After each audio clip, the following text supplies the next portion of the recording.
I'm going to read you this dream that I had the other night.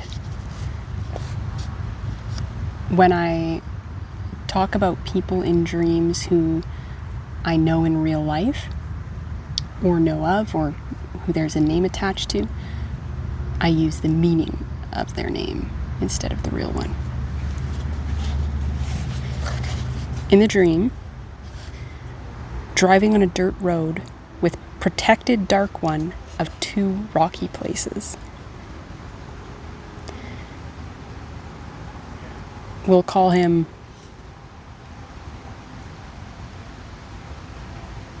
protected dark one for short. It's still kind of a mouthful.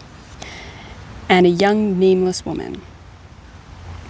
She has a small round face, dark hair,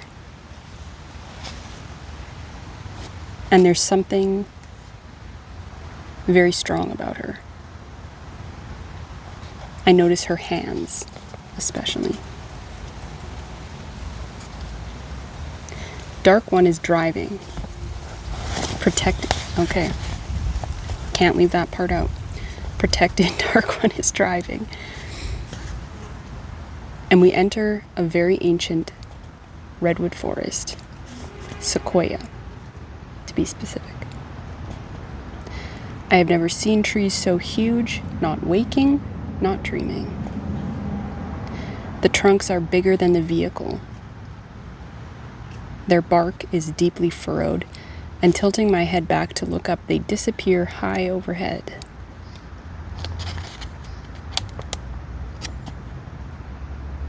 There is such a powerful presence in this place, I can feel it all around, and I'm filled with awe and reverence. I want to linger there among the trunks, but the other 2 are insistent we keep going. There's a hill we need to climb. We start driving up the hill, and it splits, so we are all driving different vehicles.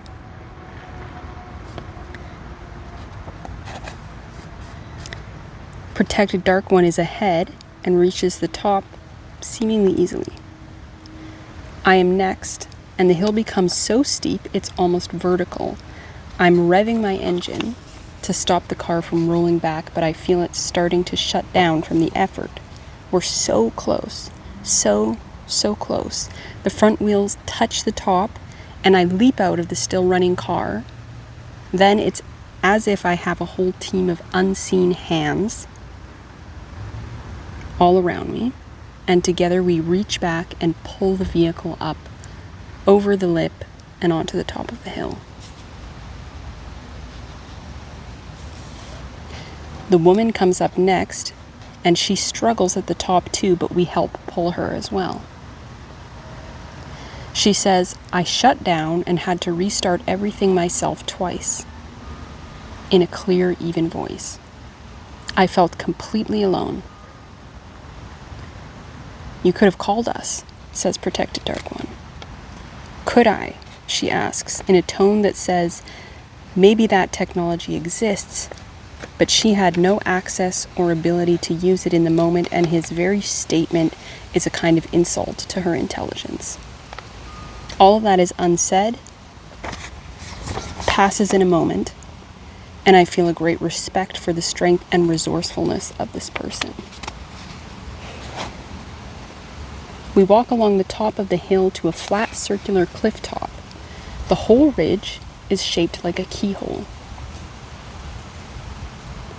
We are now among the canopy of the forest, and I understand why they were so insistent on going to the top. The trees have changed. Their bark is smooth and papery now like birch, but a bright glittering silver, and the branches are heavily laden with huge dusty pink blossoms. A light breeze is blowing through, so we are surrounded by a swaying, whispering, sweet-smelling living wall. Once again, I am in awe. Protected Dark One calls them fuchsia trees.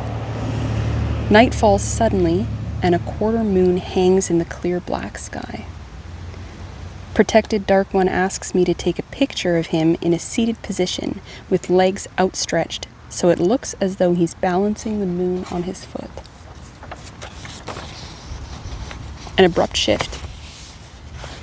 It zooms in on the story of the woman who had pale skin before but is now darker, and she is implied to be indigenous to Western Asia somewhere.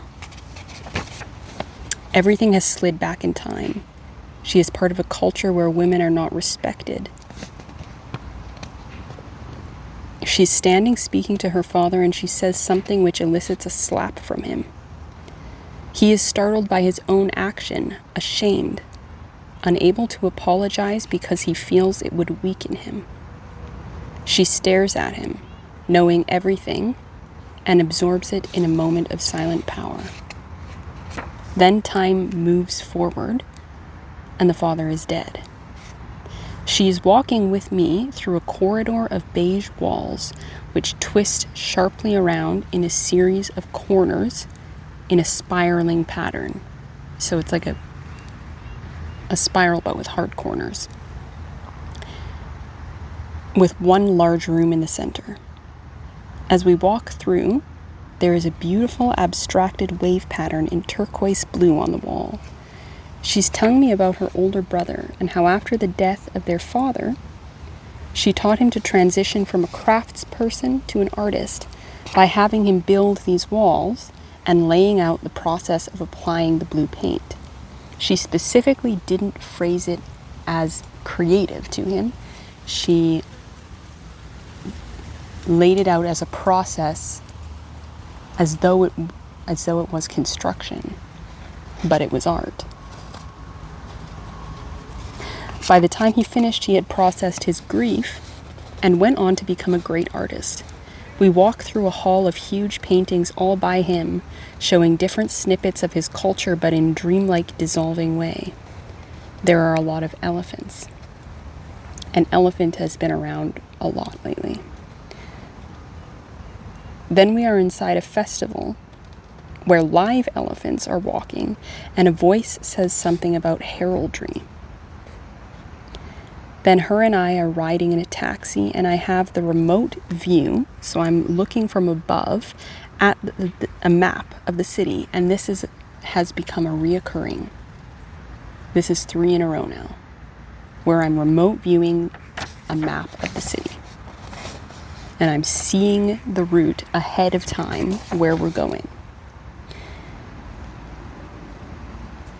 We are going to her high tower apartment. One more stop, she says. I'm excited to watch the thunder, I say. She says, how do you watch thunder?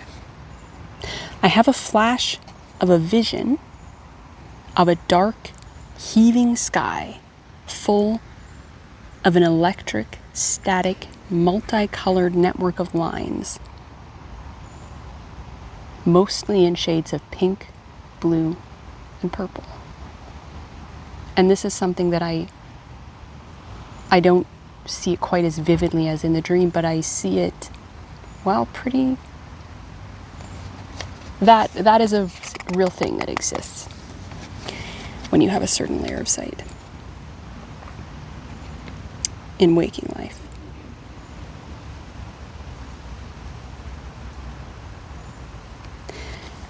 Back in the festival ground, I walk through a grassy field where many people are simulating an ancient battle. They're inside a complex grid pattern of multicolored poles, and so this grid is in the air. It's like they've built a mimicry of the actual grid. And they have all these poles, which they're sliding through the spaces in this battle, this pretend battle, but there are no clear sides or groups or point to any of it. It's just everybody in conflict with everything around them. And then we progress forwards in time. And the interesting part of that is it wasn't even really like they were in conflict with each other so much as the actual grid itself. Interesting. The actual grid itself.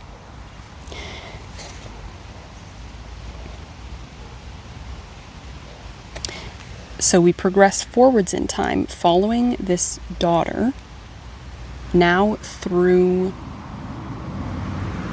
multiple deaths and births within the same family line, and it's going pretty fast, and it's showing it.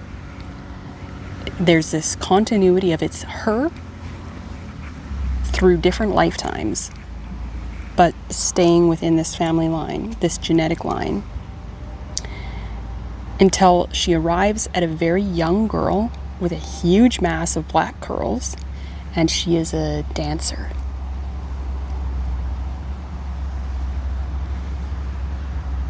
And there's a lot of people who are up in arms, disrupted by her presence, by her being, as physically she's very small, but in every other way she's large. She's mixed race, and that's really highlighted. She's mixed race, and that is upsetting people, but she doesn't care. Her power, her presence is undeniable, and the message is very clear. In this one, finally, I can open. This being has been living and dying, living and dying, living and dying, waiting. And in this one, she can open. Now it shows the father and the brother, both reincarnated, and it's modern time now, as a much subdued, middle-aged man. Actually, there's something weird. It almost feels like they might have switched. I'm not sure. He's wearing a green jacket with tassels, and he's very subdued and much gentler. He's got a very young son who has a remarkable gift for drawing, for art, and he's making these interesting kind of architectural, abstracted drawings, and the father is proud and encouraging and interested. And that's the end. And I need to go catch a bus now.